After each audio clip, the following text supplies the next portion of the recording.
Today we have a report on the heroes of the special military operation.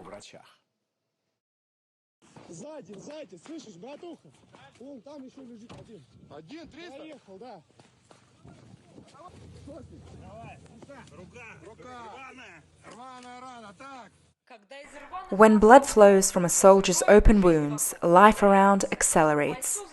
A tourniquet is applied to the soldier until numbness sets in. There is a need to get to the medical station within 6 minutes at unimaginable speed on the shelled roads of burnt Artyomovsk. Medics count the time torn from death by heartbeats.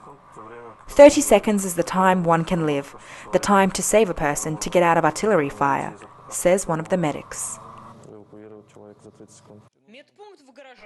The medical station is located in a garage. Shells often land nearby, but the thick walls withstand the shrapnel. Work can continue. Surgeries are not performed here, only pain relief and bandaging are done. A military doctor administers a Novocaine blockade to endure until the hospital. If the enemy locates the medical point, they move after hitting it with cassettes.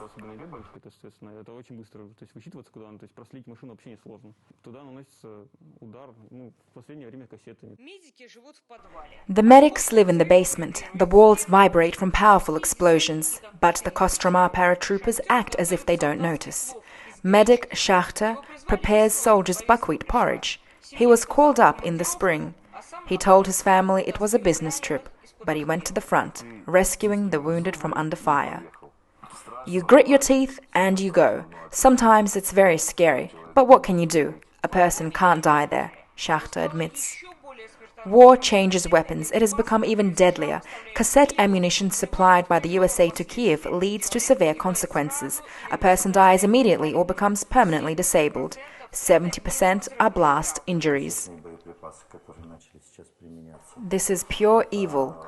All of the weapons are in the bushes and can erupt at any time, hurting the people around.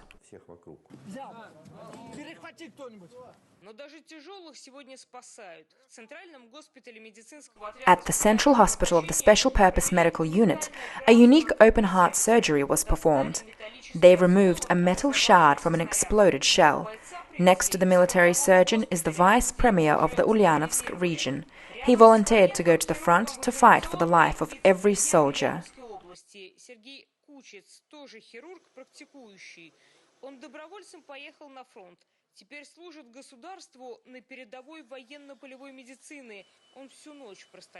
The soldier's countdown is on, and my task is to interrupt this countdown as quickly as possible. This will speed up his recovery, and he will return to duty and his family sooner, believes Sergei Kuchits, military surgeon and vice premier of the Ulyanovsk region government. Doctors from different cities in Russia not only go to the front, they are invited to the frontline villages and towns. Traumatologist from Ufa, Danil Muvlyayko, has been providing consultations at the Vasilievka City Hospital for 2 weeks. Nearby, in Petikhatsky, there are moans and cries. It's 12 kilometers to the front line. Ukrainian rockets also fly to Vasilievska. Local doctors have almost all left. Out of 70, only 20 remain. They have been working without vacations for over a year, as there is no replacement.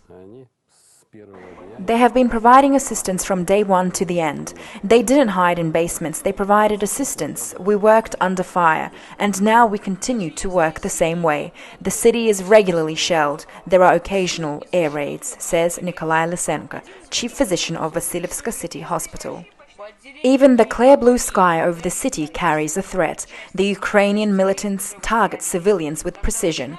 One of the hospital buildings was completely destroyed. The HIMARS struck the gynecology department. Some of the destroyed walls have been rebuilt. When a new shelling begins, patients are taken to the shelters. The war was nearby for 9 years. The Zaporozhye region borders Donetsk, but Ukrainian television screens told of brave warriors from Lvov who came to liberate Donbass. They didn't tell Ukrainians how Lvov nationalists were actually destroying the people of Donbass. We raised a generation of children who didn't understand what was happening. They wanted to make money through the anti-terrorist organization. And they thought it was normal. People simply didn't think that the job was related to human lives. Children had no future, says Tatiana Korobova, a neurologist at Vasilievska City Hospital. No one had a future. medicine gradually plummeted into the abyss. Former Minister Uliana Suprun demanded that her subordinates follow the motto, "Money follows the patient." If patients didn't have money, they weren't treated. They had to pay for syringes, band-aids, medicine. When Russia arrived, they finally brought medicine to the Rozovo district hospital. Of course it was an event, because we have never been so well supplied with medicine. If a patient was admitted to the hospital, they had to buy everything, recalls Tatiana Khvostik, chief physician of the Rozovo district hospital. There is still Soviet-era equipment in the physiotherapy office. It was manufactured in 1978. From the recent Ukrainian legacy, there are only holes in the glass left by the banned Aidar battalion as a parting gift. In March of 2022, the Aidar troops took over the hospital, breaking down the doors. They set up positions on the second floor. Tatiana Khvostik went into the building then. It was terrifying. The wounded lay on the blood-soaked floor. Rifles stood against the wall. When they retreated, they took everything from the cabinets. And then they shelled the hospital with rockets.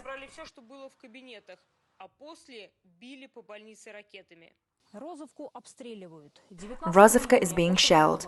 On June 19th this year, a HIMARS rocket hit one of the hospital buildings.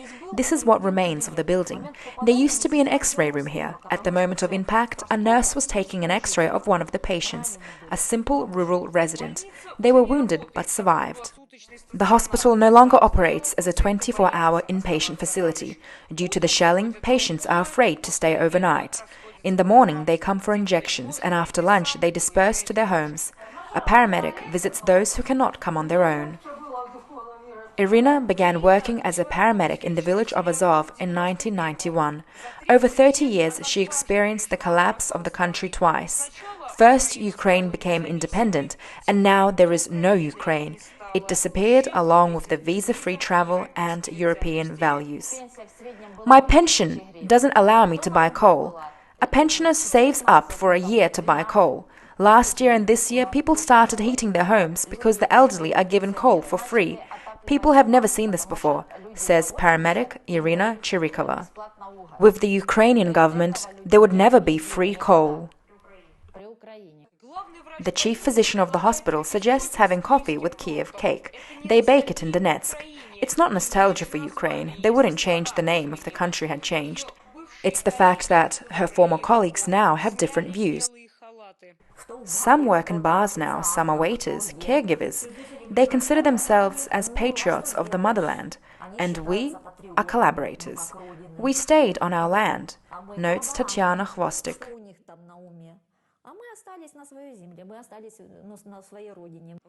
The Rozovo district hospital also lacks doctors. An ENT specialist, a therapist, and a dentist are left. They are waiting for specialists from other cities in Russia. Recently, a child psychiatrist moved from St. Petersburg to Melitopol. There was no such doctor here before. From Ryazan, there's a psychologist. A large country will not abandon its regions that are in trouble.